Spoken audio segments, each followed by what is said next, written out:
Hey Browns fans, let's get to the bottom of some wild draft rumors involving the Cleveland Browns and one of their top quarterback prospects. Be sure to hit that like button to stay informed. Now, let's get right to it. The Browns are heading into the 2025 season with a lot on the line. After finishing last season with a disappointing 3-14 record, it's clear that changes are needed, especially at the quarterback position. Deshaun Watson's struggles and back-to-back Achilles injuries have cast serious doubt on his availability for next season, making the Browns' second overall draft pick more crucial than ever. As expected, rumors have been swirling about who the Browns might target with that pick. Two names that keep coming up are Cam Ward and Shedeur Sanders. Both quarterbacks have generated buzz as potential franchise signal callers, and their performances in college have certainly caught the attention of scouts around the league. Now, here's where things get interesting. The East-West Shrine game is scheduled for January 30th in Arlington, Texas, and practices have been ongoing all week. Shedeur Sanders was in attendance at the event, but a report surfaced claiming that the Cleveland Browns had specifically told him not to participate in practices. Naturally, this rumor set social media ablaze, with fans and analysts alike speculating about what this could mean for the Browns' draft strategy. Were they trying to protect Sanders from injury?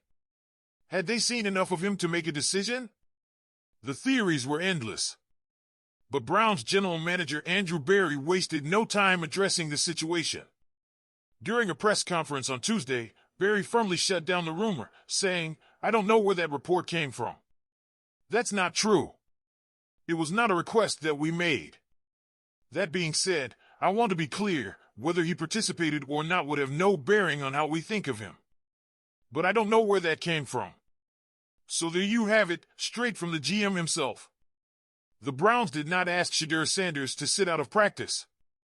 However, Sanders has decided not to participate, despite speaking with multiple teams, including the Browns. There's no denying that the Browns need to improve at quarterback, and Sanders could be a great fit.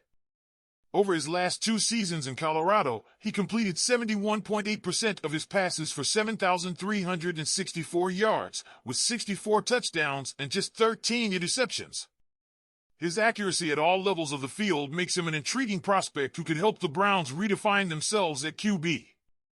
Of course, as we get closer to the draft, there will be plenty more rumors and leaks about the Browns' interest in Sanders and other top prospects.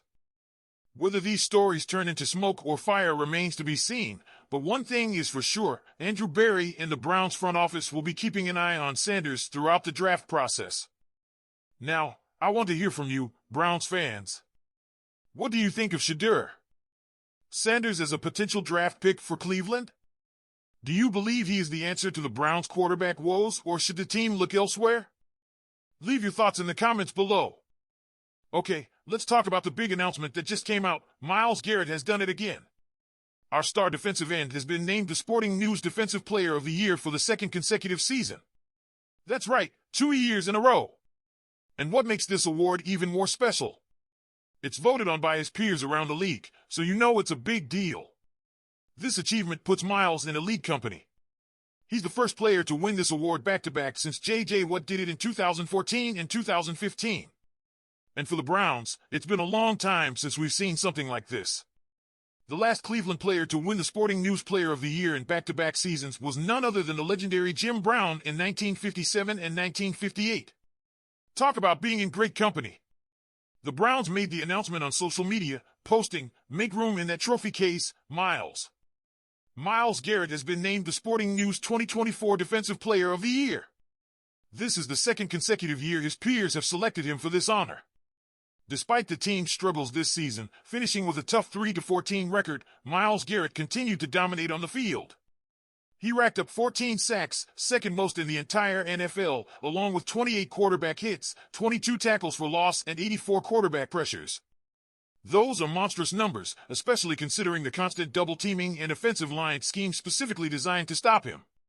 Head coach Kevin Stefanski praised Garrett, saying, "If you look at his pressure numbers and the times he's getting double-teamed and the slides are going his way, that's the part that I think is so impressive and remarkable.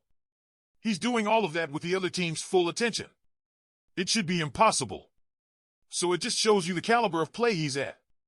Now, while this is an incredible honor, it's important to note that this award is separate from the Associated Press Defensive Player of the Year. which will be announced at the NFL Honors Ceremony on February 6th.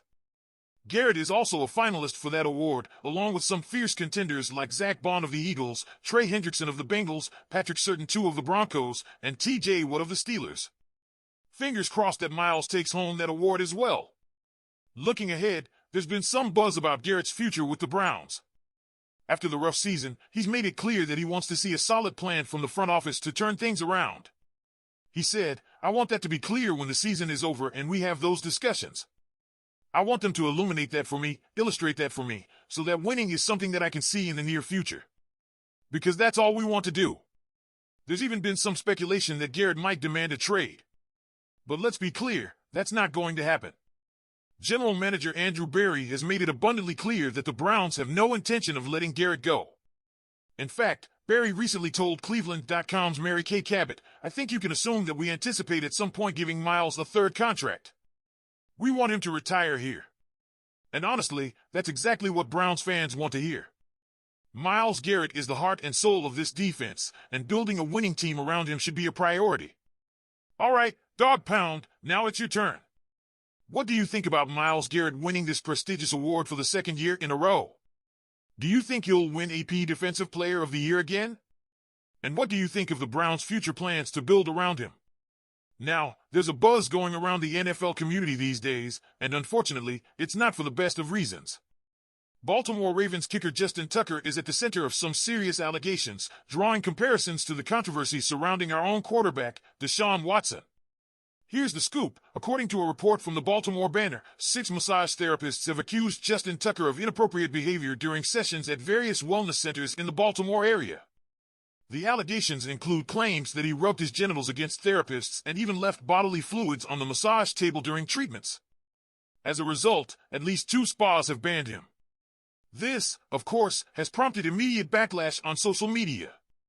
Many fans are drawing parallels between these allegations and the well-known allegations Deshaun Watson has faced in the past.